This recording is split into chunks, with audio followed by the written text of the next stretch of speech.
topik terkait polemik dokter lulusan luar negeri yang sulit berpraktek di Indonesia. Kita ketahui beberapa waktu yang lalu Menteri Koordinator Kemaritiman dan Investasi Luhut Binsar Panjaitan mengatakan bahwa akan membuka rumah sakit bertaraf ataupun juga berstandar internasional di Indonesia sehingga tidak perlu lagi masyarakat keluar negeri untuk berobat. Namun sepertinya dan fakta juga di lapangan rumitnya birokrasi yang mempersulit dokter lulusan luar negeri untuk berpraktik di Indonesia menjadi masalah. Namun memang ada banyak keluhan dari dokter-dokter lulusan luar negeri bahwa mereka istilahnya dipersulit. Kalau dari Kementerian Kesehatan sendiri, koreksi kalau saya salah, beberapa waktu yang lalu pada saat Dr. Terawan masih menjabat sebagai Menteri Kesehatan, beliau mengatakan bahwa pemberdayaan dokter lulusan luar negeri akan menjadi salah satu program Kementerian Kesehatan. Kalau saat ini seperti apa ya? Iya, jadi sebenarnya kalau dipersulit ya, sama tadi disebutkan oleh Bu Lauren, itu memang tidak ya. Karena dasar kita itu tetap yang kita jadikan sebagai pegangan itu adalah aturan perundangan di kita.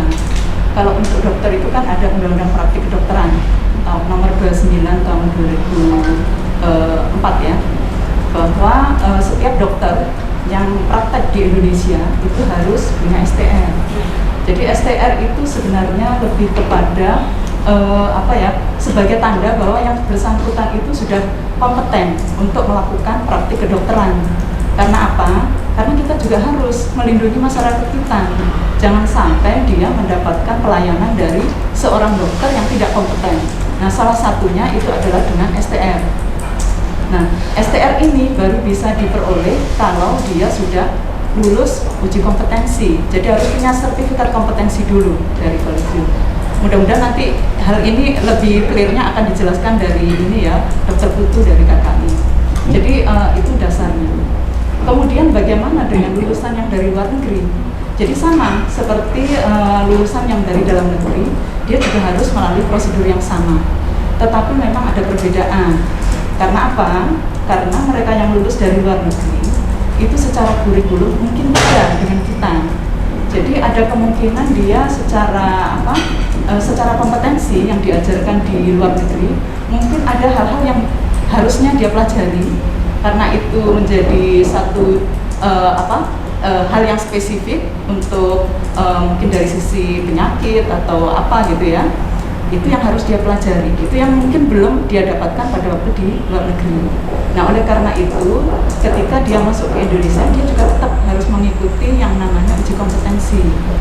Nah, prosedur di kita dulu itu memang yang membuat lama kan memang university base ya. Jadi itu juga bergantung apakah university yang menerima itu nanti bisa untuk melakukan proses adaptasi, mau menerima begitu. Jadi seringkali itu kendalanya di situ karena universitas kita juga jumlahnya yang bisa menyelenggarakan adaptasi itu masih terbatas.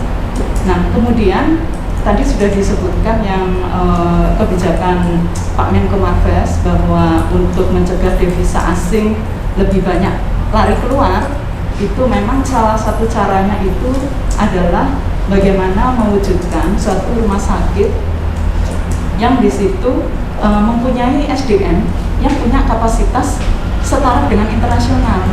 Nah, beliau juga tahu bahwa di luar sana itu banyak SDM kita. Kami juga menjalin ini ya komunikasi dengan teman-teman dokter seperti di UK, kemudian juga di Jerman gitu. Mereka juga menyampaikan hal yang sama. Gitu ya. Nah, sehingga saat ini memang ada upaya untuk merevisi peraturan konsil kedokteran karena sebelumnya untuk proses-proses adaptasi bagi yang lulusan luar negeri dokter-dokter itu mengacunya pada Perkonsil 41 tahun berapa ya lupa saya. Nah itu di situ ketentuan untuk proses adaptasinya sebelum dia bisa mendapatkan sertifikat kompetensi yang dipakai sebagai dasar untuk mendapatkan STR gitu. Nah ini yang kemudian sekarang sedang diupayakan disederhanakan prosesnya. Yang tadinya university base menjadi hospital base. Jadi proses adaptasinya untuk yang sudah dianggap kompeten itu nanti langsung terjun ke lapangan gitu. Nah, yang untuk aturan perkonsilnya mungkin nanti bisa dijelaskan oleh Dr. Putu ya. Nah, kami dari Kemenkes, kami itu juga mendukung upaya ini. Jadi kita juga harapkan dokter-dokter yang lulusan luar negeri itu bisa sesegera mungkin didaya gunakan. Apalagi mereka ini kan sudah yang levelnya spesialis ya. Kita tahu dokter spesialis kita juga masih terbatas jumlahnya dari sisi jenis spesialisasi maupun juga dari sisi jumlah. Nah itulah yang kita juga mencoba untuk bisa menarik lulusan dari luar negeri untuk bisa join di program ini. Nah memang syaratnya untuk program yang ada di Kemenkes ini bisa jalan, legal standingnya harus disiapkan gitu. Nah salah satunya yang Perkonsil yang saat ini sedang dikerjakan oleh Konsil Kedokteran Indonesia. Kami di Kementerian Kesehatan saat ini pun juga sudah menyediakan anggarannya untuk bisa memfasilitasi lulusan luar negeri para dokter maupun juga perawat spesialis. Jadi memang levelnya spesialis ya yang kita akan proses. Kita sudah sediakan anggarannya, tinggal kita menunggu legal standingnya ini gitu.